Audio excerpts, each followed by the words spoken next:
a small map, so you don't even have to walk that far with your 3-base army. Yeah, you know, this is not it's much scarier to be close to. I mean, for the Zerg, it's very scary if the Protoss has this huge army, and in 2 seconds he could be across the map. Yeah. Well, let's take a look at these players and introduce them. Over here in the bottom right, our blue Zerg player. It is Comm. But they're not showing Comm. This is Comm. There you go. Very handsome guy. Number 29. That's my age. Sporting those headsets that isolate sound away. Very nice. And then his opponent, SKTB. Yep. Red Protoss here. And will he be sending a pylon to the natural? Indeed he has planted down a pylon at the natural. And, well, I mean, this is obviously a map that you're going to want to forge fast expand on most of the time. What do you think about non-forge fast expand builds against Zerg? I think they're bad. I think it's... I mean, the way I see it, right, if you don't do a forge fast expand build with the fastest possible nexus you can afford, fast forward the game to 10 minutes, look at exactly how much you mined, it's always going to be less. So whatever tech choice you had, whatever unit composition, you're going to have less stuff. The only way that it's okay to do that if you can get some sort of advantage in the early game. But the only way to get an advantage is if the Zerg makes a mistake. So I feel like the better the Zerg opponent is, the more senseless it is to try and catch them with some kind of weird gateway or cybernetics warp gate timings. Now, what about, I mean, that's a very good answer. What do you think about, like, for instance, what Nanoa did against DRG? Like, one gateway, no units, Nexus, to make it so he doesn't have to waste money on the early forging cannon. I thought that was a pretty terrible build, but I think Dongregoo was reacting really horrendously, and that's why it looked so much like a boxing match. But, like, do you think that Nanoa will do that again? Play a whole best of 5 like that against Dongregoo? That was clearly, in my opinion, something very planned out for that best of 5. But that proves that the build is bad, but it's only okay if you surprise the opponent with it. Well, we do see here, very standard from these guys. No cannon up quite yet, but he's only making 2 links, so this shouldn't be an issue. Yeah. Delaying that cannon to get the gateway and more probes first. Those 2 links will get in just before the cannon is finished, so he needs to keep that probe there and block off that gap with the pylon. No gas yet. Just now getting the gas. I thought you'd get it just a slightly bit earlier than that. But with only 1 gas in construction right now, this could be something a little bit crazy or a little bit tricky as well. And he's not going to close the gap. Like I said, the links get in before the cannon is completely finished. And they do choose to back off. Oh, yeah, a probe, it looks like. Yeah, it only just came in time to block that off. That was close. Well, he's still got only 1 gas, but the Overlord is actually going into the main base. Normally, if you get just 1 gas, you're going to do like a super quick 7-gate or something like that. Without upgrades. Yeah, you're literally just going to walk across the map and do a crazy all-in. Now, Comm sees that there's no Overlord.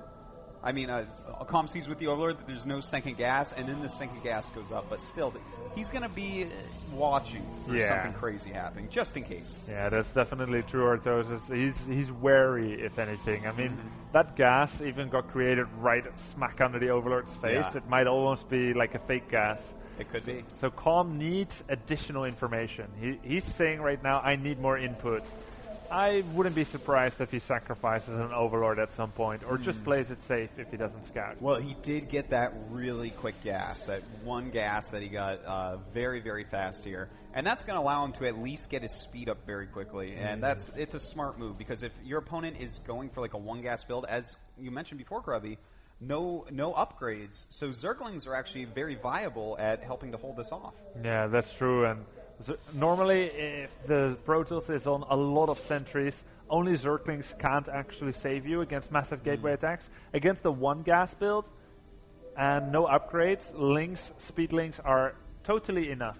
They're all you need to hold this off. So probably going to be upgrading speed links anytime now that he has 100 gas. Yeah. And we do have a ton of gates being warped in here. Now, the Overlord has come back. He's going to see that there's not many probes on that gas, and that's going to reaffirm some of his suspicions. We do have +1 on the way. I feel like he should actually think about canceling that +1 because that's not even going to come into play by the time this rush is really on the way. That's true. It is not that might aligned. Be a faking plus. No, he's chrono boosting it. So I guess he wants the +1, but eventually he wants to have it after it's already been decided whether it's really going to work out or not. Well, the Roach Warren is finishing. For now, he's just making speedlings and Zerglings. He might have enough to cancel those pylons if he chooses to focus them. Yeah, he's not really focusing on that though. And you know, I feel like this Stalker is peripheral. It's not going to kill all those Zerglings off. Maybe pressuring the pylons or the probe would have been nice. But here we go. The Zealots are being warped in now, and +1. He's spent a ton of chrono. Look at that. It's almost done. Yeah, nice chrono boosting that out in time. But these Zealots, they're going to have a moment where they're going to be doing really good. Nice around there on that Queen. 8 Roaches, however, are in production, and Comm, he's saving those links. He's not throwing them at the Zealots. Very smartly waiting till Roaches are out. And now Micro Advantage is tilting in Comm's favor. Being able to kite those Zealots very nicely with those Roaches. And he did attack the pylon for a bit, but did not end up finishing off. Doesn't really matter, though. He has plenty of Roaches and Speedlings. And at this point, he can even surround those Zealots if he sends the Roaches as well. But he's going to take out this pylon first. And very nice hold there by Comm. Look at the supply at this point. 49 to 92. Yeah, if we take a look at the probe count, we've got 39 probes. Probe production has been resumed, but so has drone production. And with those larvae, Comm will be able to reproduce workers much faster. 9 in production right now, we saw. And he will be getting his drone count to a very ideal number of roughly 62 to 70 or so. As long as he just keeps tabs on whether Protoss is trying to plan a second all-in or going to expand, he should be able to respond perfectly to anything that's going to happen. He really should. And in fact, look at this. The Roach is coming up to do a little bit of pressure. Sees what's going on. That's a lot of information. I'm okay with him losing those few Roaches to see, okay, you're going Robo, you have the sentries out, no more upgrades being made at the moment. A good amount of information. Yeah, 4 Roaches were lost, and it was so worth it. Like you said, Artosis, he killed 2 Zealots, got all that information, and now I think the ball is in Comm's court. How is he going to decide to prepare for this? Basically, theoretically, he doesn't need another drone at this point. Yeah, I have to agree with you on that, Grubby. I mean, 62 drones already. His tech is underway. His upgrades are underway. But what is the plan here? Is this actually going to be like a sentry drop? A 4 sentry drop. Okay, so it looks like I think he's actually just going to go for the drones, not the ramp. Yeah. Actually, now that you mentioned the ramp, that might be his only way to still win this game. Yeah, it's like such a powerful move to do, but what are the odds of him getting over there undetected and getting this done? It seems very low. Well, no Overlord coverage, but he's flying through the Zolnaga Tower, I think. He is. Yep. If he just went a little bit more away, he would have got there in time, but he flew through the periphery of that Zolnaga Tower. They're now going to drop the sentries. He could trap all the links in the main base, but there's still Roaches on the outside. Yeah, this looks like it is doomed to failure at this point, and in fact, he's going to go home with that Warp Prism, probably just to drop the sentries off.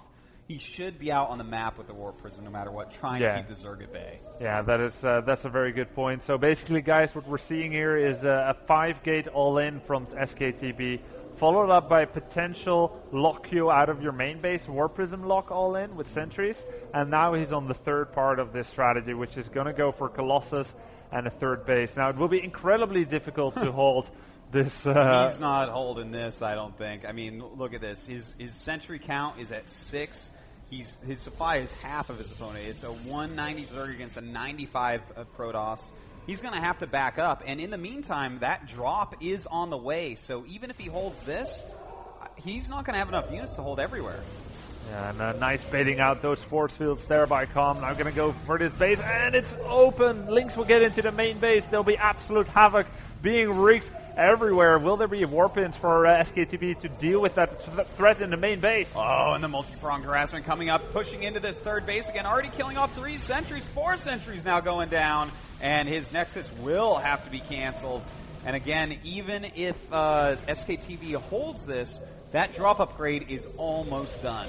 Yeah, everything is in a perfect situation for Comm. He has Pathogen Glance finished. Force fields late. Once again, he's getting in way too close, way too comfortable here. SKTB, he's got those Immortals, but he doesn't have enough support. The walls are crumbling, Artosis. The links are everywhere. seriously, they are all over. He's dancing them, in fact. Oh, wow, look at that. Comm just completely calm and confident in his victory here, dancing his lings instead of letting them attack. And, I mean, he should be. Look at this. His infestors are even going to be coming out soon. Yeah, he could even be dropping Bro Fester hit squads here into the main base. Everything is ready for that. All the overlords are conglomerated in the bottom left base, but it looks like he doesn't actually need them to gain purchase into the main base, as there is a big welcome sign by SKTB that allows access of links all the time there at that bottom ramp. Usually when Protoss goes for a third, they lock off the natural completely. He has neglected to do that. And in fact, with those 4 cannons there, that would have been a far superior choice to lock it off completely. So I'm a little bit surprised by that as well. But, you know, his first 2 phases of the all-in literally did 0 damage. And when that's what you're working with, 0 damage for like a 2-phase all-in type situation into an expand, someone who has taken no damage like Comm is going to come right back, and you're going to be in trouble. Yeah. Now there's this tiny glimmer of hope for SKTB here. Comm lost a fair amount of units, and he was only working off of 58 drones or so because he was making some buildings. So that is not a drone count that creates this massive bank for Zerg. And that is why Comm is currently not at 200 supply and not going to be there in the next half minute to a minute. Well, he's going to be there in a minute for sure, but he's not there right now. And that gives a tiny glimmer of hope for SKTB. Yeah. He just forced a cancel in the 4th. That's a big deal. And there you go. Does get that force field down. So these Lings not going to do as much damage as they have previously. But again, as soon as Comm feels like he needs it, he's going to start dropping. And how is SKTB ever going to leave his base? He doesn't have blink upgrades. He has no Stargate of any type. Basically, he has no mobility to stop someone with drops. Yeah, now one of the most decisive fights in this game could be happening now. Fungal Growth gonna go on those Colossi. No focus fire down on those Colossi yet, so SKTB isn't doing too poorly here. He doesn't have enough sentries though to keep those roaches far away from him. One Colossus goes down. Infestors get up close and will get focused down here. Not a bad fight at all by SKTB, but the numbers of Comm are too numerous. And actually, you know, he's done a good job coming back so far. That battle, definitely, as you said, he didn't target down any Colossus. There was a lot of value there gained by SKTB, but he doesn't have a lot of sentries anymore. So the next max is going to be even scarier than the last.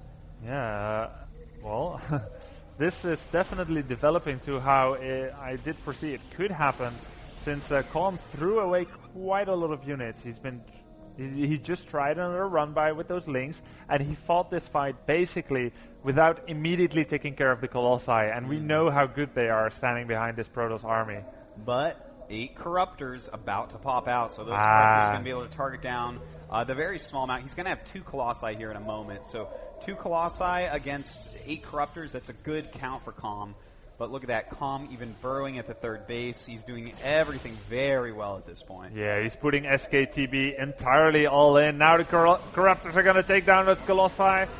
This Colossus is going to go down immediately. Now Roaches are going to reign supreme. All he needs to do is take down those Immortals, and there'll be nothing left but gateway units. That's right, only 1 force field, 3 force fields total, even thrown. And that was a pretty one-sided game right there. I mean, it was some good ideas by SKTB, but Comm scouted very well. That first Overlord that went into the main, I think that really, the amount of information gained with that, the fact that he got that quick speed up, the quick gas, that's really where it went into his favor, and he never let go. Yeah, I mean, basically when you see the Protoss is only working off of 1 gas, you know that everything that you could possibly tech to is gonna be later, so just play a